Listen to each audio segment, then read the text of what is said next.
Maklumkan bahawa saya telah menghadap Duli Amat Mulia Tengku Mahkota Ismail Pemangku Sultan Johor pada hari ini 1 Jun 2026.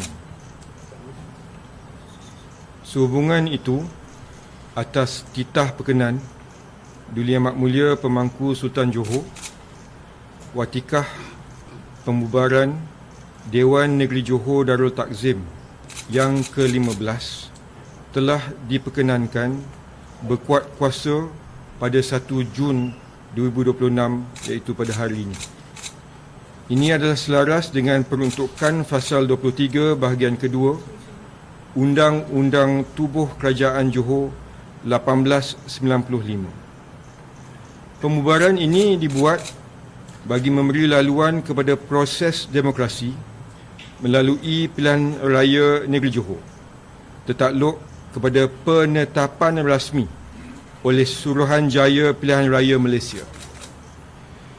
Keputusan ini dibuat dengan niat untuk memastikan rakyat bangsa Johor terus memiliki sebuah kerajaan yang stabil dan kukuh, insya-Allah. Saya menyuruh kepada semua parti politik, pemimpin dan penyokong agar menghadapi proses demokrasi ini dengan penuh adab, tertib dan berhemah. Sama-samalah kita menjaga keharmonian dan kemuafakatan bangsa Johor.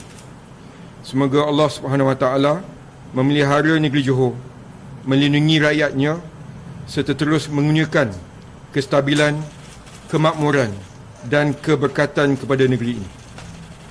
Muafakat itu berkat kepada Allah kita berserah. Allah peliharakan Sultan.